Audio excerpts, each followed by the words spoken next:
আমাদের টুকাই সাহেব টুকাইগিরি করতে গেছে ওই সাইডে। আপনারা দেখতে পাচ্ছেন তিনি বোতলগুলো নেওয়ার জন্য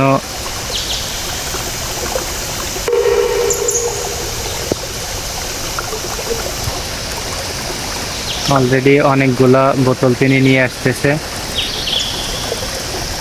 এখানে অনেকগুলো বোতল আছে, আসলে তার উদ্দেশ্য কি আমি জানি না, বোতলগুলো দিয়ে সে কি করবে।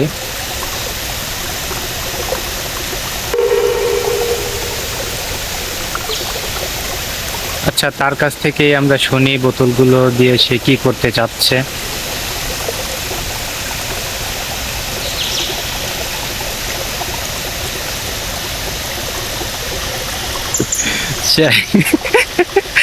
সে এক জায়গায় অনেকগুলো বোতল জড়ো করছে,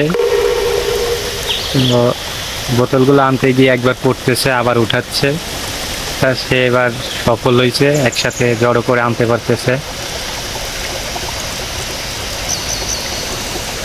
আচ্ছা, একদিক দিয়ে একটু সাবধানে হাইটো, হ্যাঁ এদিকে একটু পিছলা আছে তো, পড়ে যাইতে পারো। পড়ে গেলেই তুমি চলে যাবে একদম নিচে। বাম সাইডে যে বোতলগুলা ছিল, বোতলগুলা আনা শেষ। ওই সাইডে ওটা বোতল নাকি পলিথিন, ওটা সম্ভবত পলিথিন।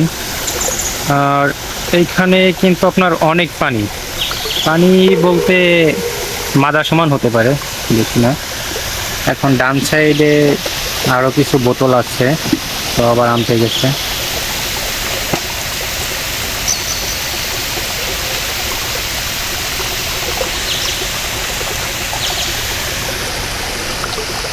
ওই সাইডে একটা সাইনবোর্ড দেখা যাচ্ছে, সামনে বিপজ্জনক এলাকা, অতিক্রম নিষেধ।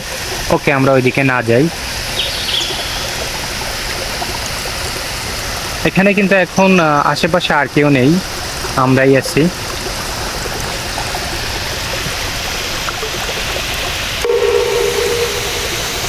এই সাইডে যতগুলো বোতল ছিল এগুলো নেওয়া শেষ। এই সাইডে যতগুলো বোতল ছিল আনা শেষ, প্রায় 25-30টার মতো বোতলের মতো হবে। কি এগুলা নিয়ে বিক্রি করবা নাকি?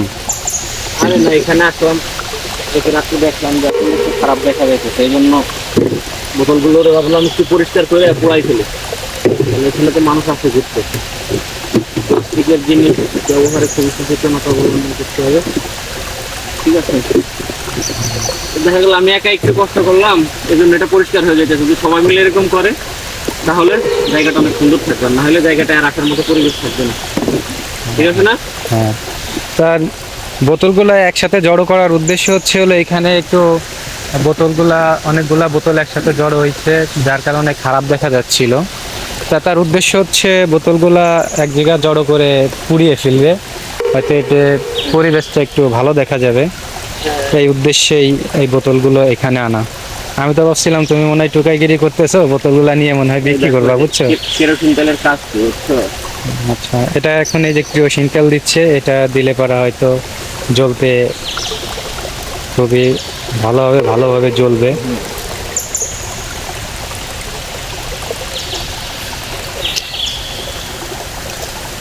তেল দিয়ে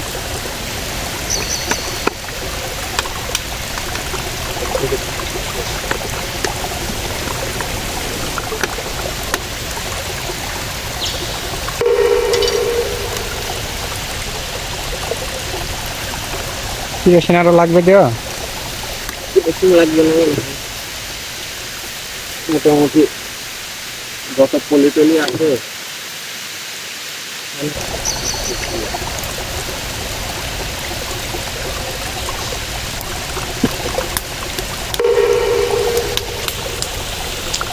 পরিবেশ বান্ধব বন্ধু আমার।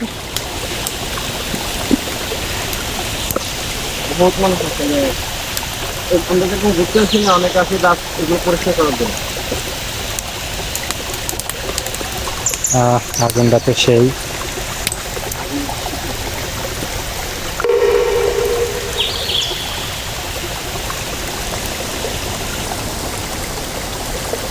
প্রায় 20 মিনিট এটার পিছনে সময় দেওয়ার পর বন্ধু আমার সফল হতে যাচ্ছে, প্রায় শেষের দিকে। তো আপনারাও চাইলে এমন কিছু কাজের সাথে পরিবেশ রক্ষার ক্ষেত্রে আপনারা এমন কিছু কাজের সাথে যুক্ত হতে পারেন। এটা সত্যিই ভালো একটা কাজ। তবে হ্যাঁ, আমি আজকে একটা মনে মনে জিনিস ভাবছি, বুঝছো, আমি দুইজনের ফ্রিতে ট্যুরে আনবো চট্টগ্রামের ভিতরের থেকে, দুইজনের ফ্রিতে ট্যুরে আনবো, কিন্তু শর্ত আছে। এদের যাওয়া আসার যাবতীয় খরচ আমার, আসলে পরে আমার সঙ্গে যেই জায়গাটায় যাব ওখানে যে ময়লাগুলো আছে, প্লাস্টিকগুলো আছে, এগুলো পরিষ্কার করে ফেলতে হবে। আচ্ছা, যদি এরকম শর্তে কেউ রাজি থাকে তাহলে তারা আমি আনতে রাজি আছি। যে কোনো দুইজন, প্রথমে যে কোনো দুজনটা আমি আনবো, আমি সহ তিনজন, ঠিক আছে। রাত্রে ক্যাম্পিং হবে, মনে করো যে বারবিকিউ টারবিকিউ হইলো, খানা দানা হইলো, সকাল হইলে মনে করো যে জায়গাটা পরিষ্কার করে ফেলতে হবে, ঠিক আছে। যদি চায় তাহলে পরের দিনও থাকতে পারবে, এটা আলোচনা সাপেক্ষ। যদি কেউ আসতে চায় এই কাজের ভিত্তিতে তাহলে তারা আমি আনবো। আচ্ছা, ঠিক আছে। তো ধন্যবাদ এরকম একটা উদ্যোগ নেওয়ার জন্য, মানে আসলে সুন্দর একটা কাজ করছো। দেখতে একদম পুরো শেষ হবে।